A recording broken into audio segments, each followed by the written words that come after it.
terima. waktu itu siap terima. Heeh. Saya bilang, waduh, saya masuk di media. Marah juga saya waktu itu. Marahnya saya bilang ini, tahu nggak, yang namanya sebuah bangsa, Mhm. penting itu adalah tanah. Coba kita lihat nih Indonesia. Iyalah. Ya kan? Lagu Indonesia Raya. Tanah airku. Kan? Iya. Tanah airku disebut 3 kali. Tanah airku, tanah airku. Baru kemudian bangsaku. Baru kemudian negeriku. Iya. Jadi tanah itu menjadi Tanah. penting saya Itu bilang. benar. Udah. Akhirnya yang tadinya bilang, wah alhamdulillah kita dapat ini, kita fasilitasi. Nyusut kan? Nah, Iya. gagal tuh. Try yang kedua. Orang-orang yang luka-luka di Gaza mau dievakuasi ke negara-negara yang mau nerima. Disebutkan ada 5 negara. Salah Iya. satunya Indonesia. Indonesia ya.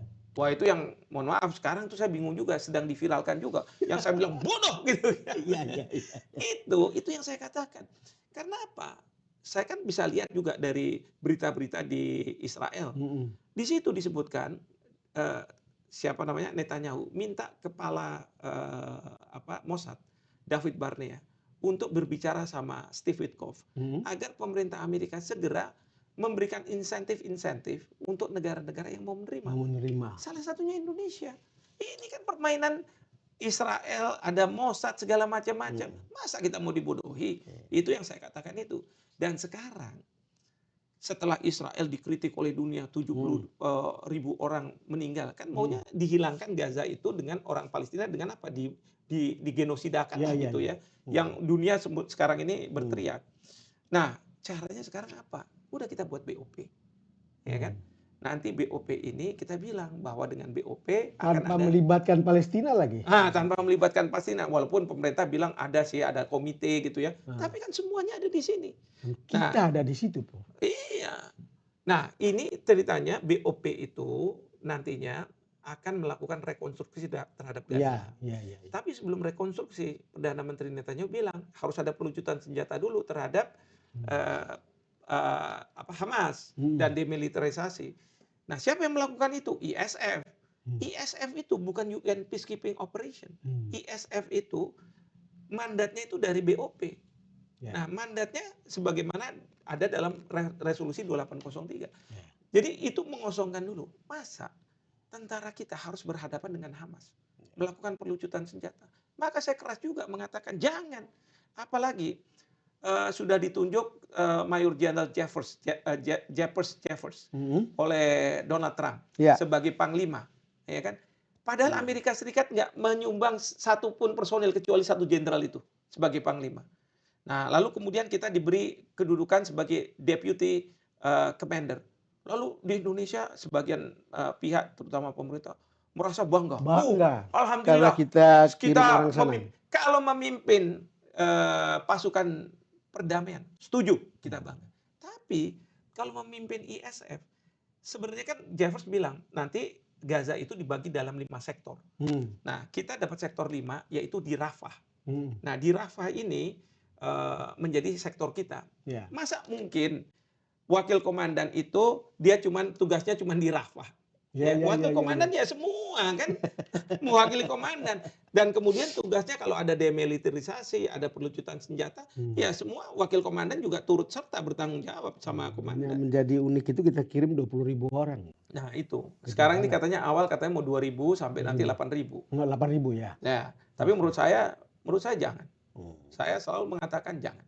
Prof, kembali lagi ke soal Israel sama Iran. Kan ini kan perseteruannya kan sudah lama. Betul. Sebetulnya. Sampai kemudian Iran itu atau pemimpin di Iran itu bilang menghapuskan Israel dari peta. Kan begitu kira-kira ya. Jadi saking geramnya hubungan satu sama lain begitu. Kira-kira ada nggak tanda-tanda bahwa akan ada rezim baru yang mungkin lebih bersahabat dengan banyak orang di Timur Tengah, terutama dari Iran? Gitu. Ya, sementara ini memang Iran dalam posisi yang Palestina ada tanpa Israel. Oke. Sementara kalau Netanyahu, Israel ada tanpa Palestina. Sampai kapanpun dia bilang, walaupun ada perdamaian sekarang di Gaza, itu tidak kemudian jangan pernah bermimpi berharap bahwa suatu hari nanti ada negara Palestina. Sementara kan dunia, kebanyakan negara-negara mengatakan yang realistis itu adalah two-state solution. Ya, two-state solution. Termasuk dari Fatah. Nah, kalau dari Hamas maunya sih sebenarnya itu kayak Iran. Maka Iran mau memberikan funding ke Hamas gitu ya. Nah, memang sekarang ini harus menjadi kajian kita bersama. Kalau kita bicara soal Palestina yang realistis, memang harusnya two state solution. Dan ini memang yang selalu dimunculkan oleh pemerintah kita. Nah, sekarang tentu harus bisa meyakinkan dari pihak Iran bahwa two state solution ini adalah yang paling mungkin. Dan kalau misalnya ada two state, Iran harus juga menyadari begitu. Iya, harus menyadari. Tapi pada saat yang bersamaan kita juga bilang lewat Amerika, Israel juga harus melakukan hal yang sama. Ya, kan nggak mungkin kalau misalnya Israel merdeka dari tepi perbatasan Yordania sampai perbatasan Mesir itu semua Israel kan nggak tepi mungkin. barat. Sampai tepi barat, iya kan? Nah, itu kan nggak mungkin. Nah, oleh karena itu harus source-nya itu kita harus mainkan gitu ya. Di situ sebenarnya kalau dari Cina pernah diundang dari Fatah dari Hamas untuk mereka berembuklah di antara kamu. Sepakati aja dulu maunya kayak gimana. Karena call-nya kan beda nih. Satu minta two state, satunya sama sekali tidak ada. Jadi Nah, tapi negasikan satu sama lain ya. Betul. Waktu itu Hamas sudah mulai mau menerima. Dengan catatan dia memang nggak menyebut bahwa two state itu adalah Palestina dengan Israel. Dia nggak menyebut Israel gitu. Tapi prinsip bahwa two state itu bisa diterima. Nah, ini yang mungkin harusnya disampaikan pada suatu hari nanti ke Iran. Kembali ke Iran. Betul. Ini kan bangsa Persia itu kan peradabannya itu sudah lama. Dan itu betul-betul kuat. Mereka diembargo saja, mereka tetap survive begitu. Artinya kalau lihat begini kan ada semacam kebanggaan pada kekuatan karena kulturnya, peradabannya dan seterusnya, dan sampai sekarang dia menjadi negara yang paling kuat begitu. Di sana, di luar negara-negara lain dia termasuk yang paling kuat. Dan ketika lihat Israel sekarang melakukan serangan seperti sekarang ini, kira-kira itu akan berakhir seperti apa, Prof? Dalam empat minggu ini. Kalau saya prediksi, coba. 4 minggu ini karena ada kematian dari Ali Khamenei. Kan mereka berkabung. Iya. Maka Iran semakin militan. Senjata-senjata yang selama ini dikeluarkan yang mungkin tidak akurat dan lain sebagainya, itu akan banyak dikeluarkan yang modern-modern. Nah, yang saya khawatirkan kalau ini memang benar Iran punya senjata nuklir. Kemudian ada pengayaan uranium.